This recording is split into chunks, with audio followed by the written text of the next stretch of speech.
everyone to the fifth episode of Cat's Track. I would like to introduce you to my friend Tyler Chisholm on today's episode. Tyler was born in Montreal, Quebec, is married to his amazing partner Fiona, and they are super passionate about living a fully engaged life of travel, family, friends, and personal growth. Tyler is CEO of Clearmotive, and he launched a very popular podcast series called They Just Get It, The Journeys Beyond Success. Tyler, thank you so much for joining us today. Catherine, it's my absolute pleasure. I've had the honor of having you on the show, on my show. So I feel it's great that you've kind of turned the tables on me. So I'm excited to be here. Thank you so much for the invite. Oh my gosh, you were top of mind. I'm so glad you're here. Thank you. My pleasure. During these crazy days that we're living in right now as well. So I find it's hard to have a conversation without the backdrop of we're living in COVID-19 crisis right now. It's a very interesting world. It is. And I actually, and of course, you and I have been in situations where we just get on the phone and just get to business right away. And I do find that when I do that, and I'm guilty of doing it occasionally, I think there's some offense on the other end. So I'm trying to be more sensitive to, okay, well, maybe we need to talk about something a little bit more soft versus get right to business every time. It's so true. I've had people reach out to me that, I talk every once in a blue moon, and it's almost like, hey, why did you call? Well, I just called to chat. I'm like, oh, okay. You don't want anything? Well, yeah, I want to chat. And it's a weird dynamic because I get to business. I'm like, yeah, so what's up? What can I do for you? No, just reaching out. Was just kind of bored and thought I'd call you. And I was like, oh no, it's okay. But you're right. Absolutely. Sometimes you got to readjust for the world that we live in, and that need for personal connection as we all sit and look out our windows. And I think the extroverts are getting hit on this a little harder than the introverts, maybe. Oh yeah, absolutely. I have some friends that are like, this is amazing. I can get my work done and I don't have to be bothered by everyone. I love this. Then I have my other friends who are like, I've been pretty good. Like, I haven't seen anybody. Can I come over and see you? Cause I'm really like, this is driving me nuts. Yeah, I'll sit on your front patio. You can talk between the windows. Exactly. I'll sit on the street, just like, let's hang out. Like, I'll bring beers. You can wipe them down before we share them. Like, it's so, and you walk by, I go for walks in the neighborhood quite a bit with my wife. I live in Marteloup. So lots of cool, like little pockets to walk through. So many COVID beers, people standing on each corner of their lawn, people in the park sitting across from each other. Like I appreciate the creativity of people we're going to find a way to stay connected, even when we have to stay 6 feet apart. Hey, and what about all the jokes that are coming out? You can tell people have a lot more time on their hands. Yes, the barrage of memes that I'm getting, and like some the majority of them are off color. Maybe it's just the friends that send me memes. But yeah, it's endless. There's some definitely reoccurring ones, but it's the first couple of weeks it was kind of like insensitive. Like I had the few of the insensitive friends that sent the jokes, but by week 4 or 5, everybody's sending them. So it is funny, and the creativity of like, I've got nothing but time, so I'm just going to create this ridiculous thing on the internet. It is. What would have happened if this was 10 years ago, even, or 15 years ago? Oh man, we didn't have Zoom and Hangouts and Microsoft Teams and Instagram. I don't even know how we would do it. I don't even know how that would work. I don't either. You know what? It's been a blessing and a curse all at once, but I think through this it's going to be good. Yes, absolutely. I think anything that, as you and I talked offline, I'm very bullish about where this crisis is going to help us get to in terms of rapid change. And I saw a quote the other day, and like factors that contributed to digital transformation in your business. And it was like strategy, corporate growth, COVID-19. There's so many things. And it was like a multiple choice answer. Although that, yes, this is very real and there's people being very negatively impacted. I think overall, as a business community, I'll speak just strictly to that, the fast forwarding of where we were kind of headed anyways, and distributed work, and you don't have to be in the office to provide value, and you can have resources from all over the world. Like, there's so many things that I think are going to directly benefit the business community coming out of this that I'm excited about, and it's still not, a little unsure of where it's going to go, but I choose to be positive. I agree. Do you have one thing that you see coming that is a favorite of yours? I know we mentioned a few things offline. For one, I think absolutely the theme that's the most, aside of like the digital underpinning of everything, which was a trend every industry was going through at different timing, digital transformation, it's a nice big buzzword. but it's not just taking your business and doing something digital. It's actually rethinking your customer experience with digital. And inside that, the one that I love the most right now is the distributed work concept. And I like it better. I don't like remote work. I don't like working from home. I love the distributed work. And I've been, obviously inundating myself with podcasts and a lot of like sources of information, and just understanding what it means to be able to access talent all over the world, what it means to give your team a level of flexibility around delivering value, not just sitting at a desk for a certain amount of time. Like the way that the ability it has to shift the value equation on both sides, to the individual and to the organization, and then to the clients you serve. We're in a service company, so I think of things that way. But I think that's got nothing but positive attached to it. And it's not just send your people home and call it distributed work. You have to think it through. But we've just proved that it's 100% possible in almost every single industry where it is. Like my wife works in oil and gas, and that was a culture of, from her, if you're not in the office, you're not contributing. And their team has very quickly gone like, wow, we're actually getting so much more done. Like I just find that psychology, that shift is now undeniable. And I think that's a really an underpinning for a wave of change that you can't roll it back. Like that's not going to go away just because we go back to quote unquote normal. No, I agree. I agree. I enjoy it all. Yes. And how about yourself? What do you see? Obviously you're out there and you're involved. What do you see coming down the pipe? What's your quote unquote favorite potential horse in the race right now? Mine is localization. Okay. Yes. You and I talked. I've never been more passionate about the coffee shop on the corner than I am right now. Agreed. And whatever that was, that's made with tons of love. Yes. Yeah. Oh, and the creativity in the community, both business and just the community at large, on how we're supporting each other, and gift cards and business baskets, and how companies, I put it out there through one of the campaigns we're doing, the We Are Calgary business. If you're a company that's doing okay through this, because some companies are, you have to contribute. Like you don't have a choice. You've got to find ways to support the local watering hole, or the restaurant or the takeout company that you normally get. Like find a way to support it. Like it's not even an option right now for me. And there's a lot of businesses that aren't doing well, but there's still a few that are doing okay. And I think that as a business, you have the ability to have pretty significant impact financially. What might be a small gesture for you might be a really large impact for somebody. And let's be honest, you might just be give them that little bit of hope on the day that they needed it. And I love how that's coming to fruition at a pretty rapid pace right now. And I think I'm pretty proud of Calgary and how quick we're leaning in on that. I agree with you. Thank you for sharing. My pleasure. I have no shortage of enthusiasm. I'm usually on the other side asking questions. You're like, I think you've let the genie out of the bottle here. I'm rambling away, sharing my views on the world. Not at all. This isn't a timing thing. It's whatever works.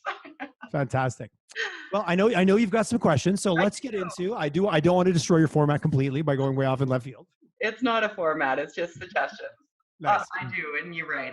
I've got a few that I'd love to hear from you. Okay, fire away. So I'm always been curious about. I mean, your podcasts are extremely popular. Where did it come from? Where did the idea come from? Oh, this is gonna be. I'll do my best to not make this a long-winded story. Well, one, I was a consumer of podcasts. I loved it. I was listening to all kinds of podcasts, and I got a little bit, but I also started thinking about my own brand. I was like, I want to get out in the community, but I don't want to just be like, here's my opinion on this, or here's my opinion on that. I didn't think the world needed another version of it. So I said, all right, where do these two things come together? And I said, you know what? All these podcast guests I'm listening to, they're all over North America, globally. Very few of them were ever from Canada, let alone from Calgary. Huh. And so I said, you know what? There's a lot of great stories. Like, and this was 2 years ago. I started They Just Get It. We're 3 years into, the oil downturn. Like there's some negativity. And again, like you and I talked about before, if you listen to the news, it's all negative. But I'm like, you know what? That's just not true. There's some really positive things going on in the public sector, in the private, in the non-for-profit. I'm like, there's some stories that need to be told. And I said, you know what? You're never wrong. You're never wrong if you elevate and tell another person's story, and you elevate them and give them a little bit of glow, and give them a little bit of warmth in terms of like, this is something that should get out there. And, I said, what have I got to lose? I had a buddy who had the equipment. So he said, hey, Tyler, I'll give you the microphones and the headsets. And he goes, I'll even help you edit it. So I'm like, all of a sudden there's no barrier. So, you tell enough people, all of a sudden you're like, shit, I got to do this now. Like I put it out there. And the one thing that I did that this is the kind of the positive negative out of this whole thing. I got really frustrated of people minimizing other people's success because they didn't understand it. And I would say sometimes they're a bit jealous. Like, oh, so-and-so really successful. Oh yeah, but their parents had money. Oh, Or yeah, they just got lucky. I'm like, you know what? I'm like, that's not fair. It's a little bit lazy because you didn't take the time to ask. Two, maybe you just feel that they're ahead of you. I don't know what it is. I won't get too much into the psychology of it, but I yeah. was like, I don't believe you have the right to do that if you don't take the time to ask questions. So I booked in a few guests.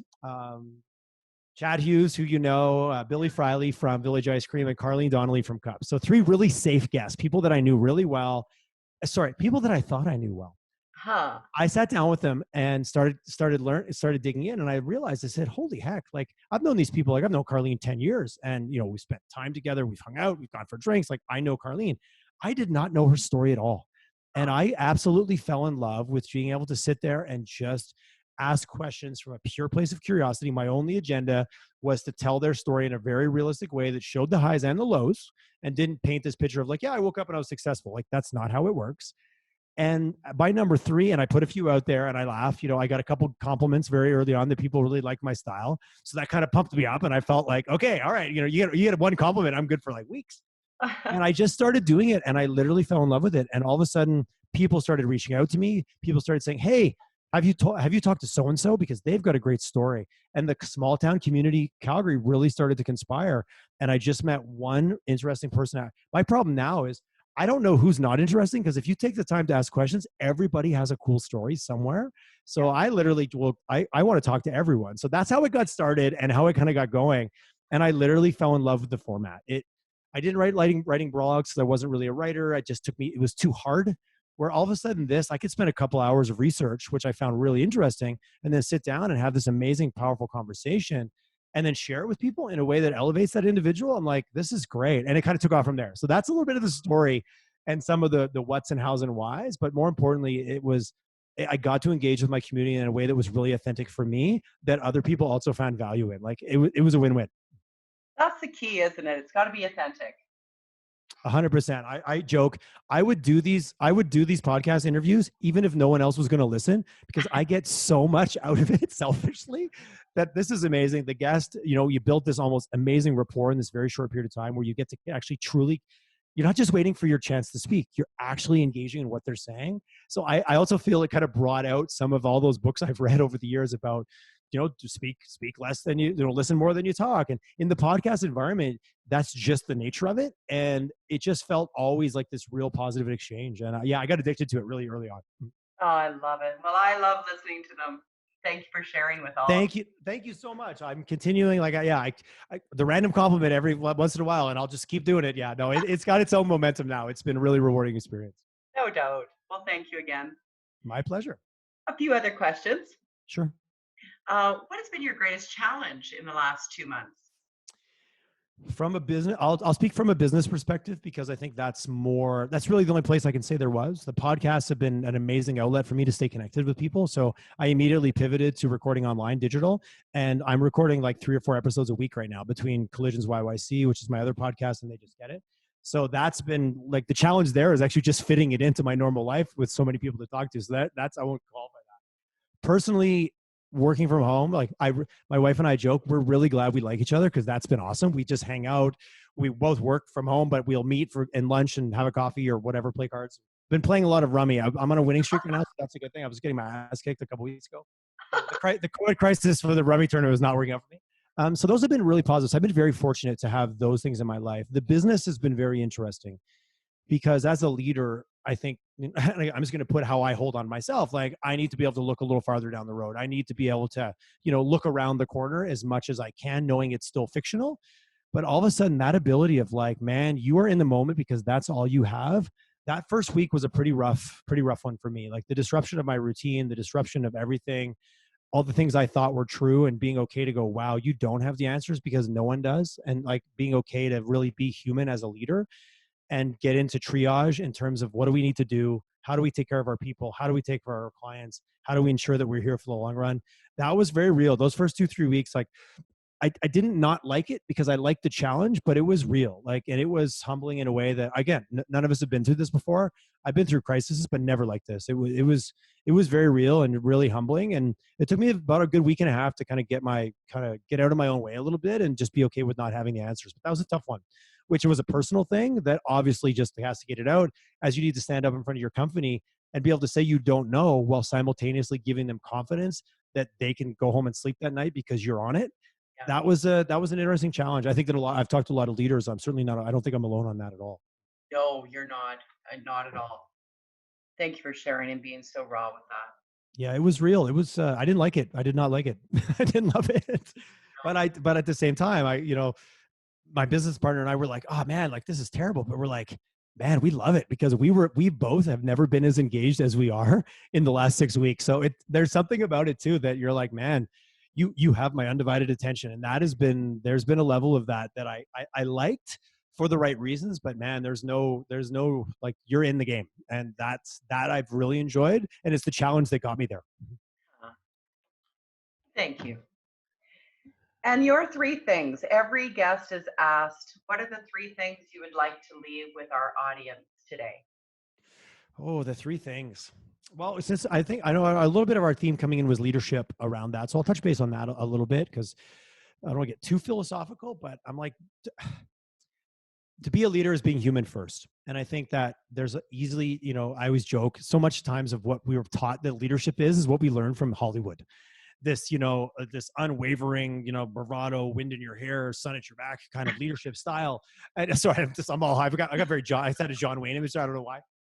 But there's this thing about leadership that so many people end up in a role that, maybe they just got there. Maybe they got there during good times. I've met some leaders that they were always quote unquote successful because things were going well. Not that these are not intelligent people, but we're being tested at a way now that I don't think we've ever been tested before. And some people I think are coming up with themselves. I'm not even talking about how your team, because how your team sees you and how you support the people around you, that's one thing, but you got to show up for yourself first.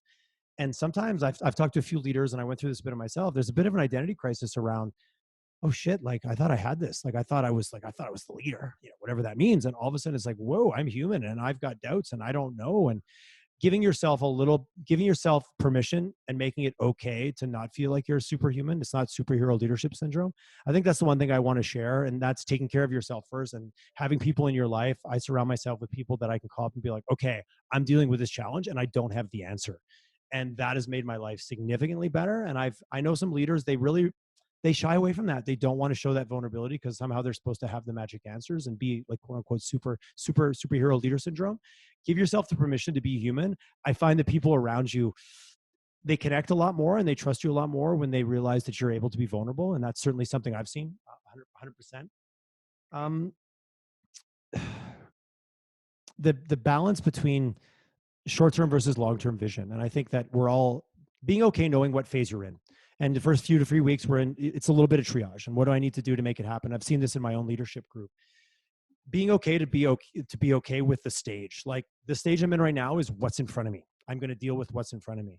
But starting to be able to recognize when that transitions. And I think it's starting to happen now. I'm seeing it with some of the groups I'm involved in. I'm in executive leadership groups. So we have a meeting once a week and you're seeing everybody go, okay, I think I've got this taken care of. But being very realistic of like, this is the mode I'm in and I've got to deal with what's in front of me. But maybe a week from now, I need to start dealing with maybe what's a week ahead of me or what's 2 weeks ahead of me. And just giving yourself the awareness and taking the moment to admit what stage you're actually in at the time. Because I know where I get into most trouble is when my head's trying to go one place when the problem I'm dealing with is actually in a different place. Like, this is the now problem. I'm just going to focus on it and deal with it. And I'll deal with the future, or getting so far in the future that you trip over the realities of today. I've seen that a little bit through myself and then some of the other leaders I've been with.